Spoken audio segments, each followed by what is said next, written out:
नवापूर शहरात ग्रामदेवता रोकडिया हनुमान मंदिरात श्री सुंदरकांड पठण व महाभंडारा संपन्न।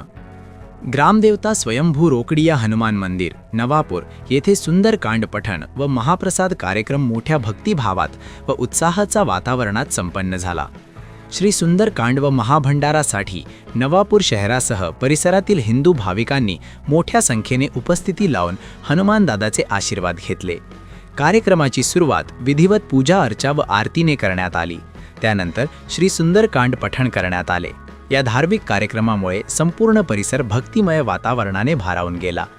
सुंदरकांड पठणानंतर सर्व भाविकांसाठी महाप्रसादाचे आयोजन करण्यात आले।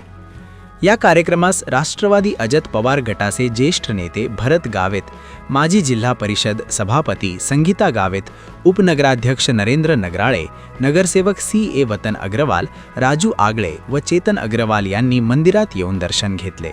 मान्यवरांचे मंदिर समिती व भाविकांच्या वतीने स्वागत करण्यात आले। यावेळी ज्येष्ठ नेते भरतभाऊ गावित यांनी मंदिरासाठी आर्थिक मदत दिली। तसेच त्यांनी मंदिराचा जुना व पौराणिक इतिहास उपस्थित भक्तगणांना सांगून मंदिराची परंपरा, श्रद्धा व महत्त्व याबाबत माहिती दिली। त्यांनी मंदिराच्या जतन व विकासासाठी सर्वांनी सहकार्य करावे असे आवाहन केले।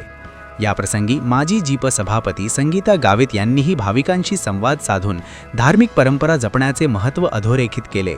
उपस्थित मान्यवरांनी मंदिराच्या विविध उपक्रमांचे कौतुक केले। या धार्मिक उपक्रमामुळे भाविकांमध्ये उत्साहाचे वातावरण निर्माण झाले असून मंदिर परिसरात दिवसभर भक्तांची वर्दळ दिसून आली। कार्यक्रमाच्या यशस्वीतेसाठी राकेश अग्रवाल, हरीश हिरे, धर्मेश धोडिया, रवी धोडिया, अक्षय धोडिया, अल्पेश प्रजापत, धर्मेश परदेशी यांचेसह श्री रोकडिया हनुमान मंदिर समितीचे पदाधिकारी, स्वयंसेवक व भाविकांनी मोठ्या प्रमाणात मेहनत केली होती। आज रोकडिया हनुमान या ठिकाणी जे प्राचीन मंदिर आहे आणि त्या ठिकाणी सुंदरकांडचा कार्यक्रम आयोजित केलेला आहे आणि त्या मंदिराचा जीर्णोद्धार हे या सर्व या भागातील रहिवाशांनी केलेला आहे आणि संपूर्ण ग्रामस्थ आज नवापूरवासी हे खुश आहेत। कारण आम्ही लहान होतो तेव्हापासून या मंदिरावर रोकडिया हनुमानवर पायी चालत यायचो दिवाळीच्या वेळेस आणि सगळं हनुमानदादाचा इथनं आशीर्वाद घेऊन परत संध्याकाळी घरी जायचो। इतकं प्राचीन हे मंदिर आहे, जवळजवळ 60-70 वर्षापूर्वीचं हे प्राचीन मंदिर आहे आणि त्याला स्वयंभू रोकडिया हनुमान म्हणतात। स्वतः त्यांची मूर्ती ही या ठिकाणी धरती मातेतनं प्रगट झालेली आहे, त्याच्यामुळे याला फार महत्त्व आहे आणि त्याला धार्मिकता पण त्या पद्धतीची आहे की ज्या पद्धतीने या संपूर्ण गावाचं रक्षण करणारा जर कोणी रक्षक असेल तर तो हनुमान दादा आहे। या नवापूरमध्ये प्रथम प्रवेश करताना सर्वात प्रथम हनुमान दादाचं आपल्याला दर्शन होतं आणि हनुमान दादाचं दर्शन घेऊन आपण गावामध्ये प्रवेश करत असतो। असं हे प्राचीन मंदिर आहे आणि या मंदिराची अगदी दयनीय अवस्था झाली होती। या मंदिरामध्ये शंकर भगवानची मूर्ती असेल किंवा पिंड असेल त्या ठिकाणी ते खंडित झालेलं होतं आणि ते या सर्वांनी मिळून परत त्या ठिकाणी शंकर भगवानच्या, गणेशजीच्या, हनुमानदादांच्या मूर्त्या यांनी त्या ठिकाणी बसवला आणि गावकऱ्यांनी सगळ्यांनी मिळून एक जीर्णोद्धाराचा कार्यक्रम केला आणि त्या ठिकाणी औचित्य साधून सुंदरकांडसुद्धा या ठिकाणी केलं। एक सुंदर कार्यक्रम या ठिकाणी आहे। महाप्रसादाचं सुद्धा आयोजन या सगळ्या लोकांनी भक्तांसाठी केलेलं आहे। खूप आनंद वाटला। हीच धार्मिकता प्रत्येकाच्या तुमच्या आमच्या मनामध्ये असली पाहिजे आणि जिथं भगवंताचं मंदिर आहे, मग ते मातेचं असेल का देवांचं असेल, देवी देवतांचं असेल, त्या ठिकाणी आपण ही सेवा केलीच गेली पाहिजे। त्या ठिकाणी आपण महाप्रसादाचा कार्यक्रम आयोजित केलाच पाहिजे।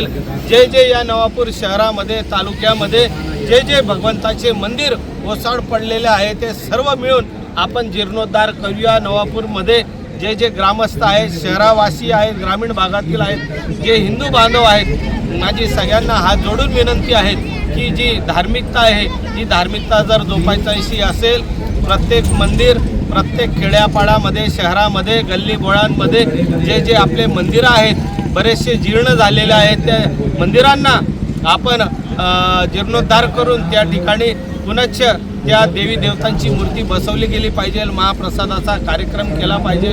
कारण हे असं केल्याने या शहरावर कुठलंही संकट, कुठलंही विघ्न हे भगवंत येऊ देत नसतो. प्रत्येकाचं आरोग्य हे चांगलं राहावं, प्रत्येकाला सुख समाधानी, मुलांना चांगली बुद्धी, चांगलं आरोग्य मिळावं, यासाठी या ठिकाणी असे उपक्रम हे धार्मिक केले गेलेले असतात. त्याच्यात एक प्रत्यय म्हणून या ठिकाणी हे सुंदरकांडचा कार्यक्रम केला आणि हे भगवंताची फार वर्षापासून या ठिकाणी सेवा चालली होती. पण आज या सर्व स्थानिक लोकांनी या ठिकाणी येऊन हे काम केलं.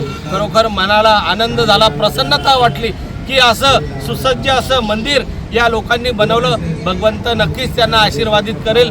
ज्या ज्या लोकांनी या ठिकाणी सेवा केली आहे त्यांचं सुद्धा मनापासून आभार मानतो की अशी सेवा ही प्रत्येकाच्या भगवंताच्या चरणी द्यावी लागते. कारण आपण आज जेही कमवतो आहे, आज जेही आपला स्वाद चालला आहे, तो भगवंताच्या आशीर्वादामुळेच चाललेला आहे.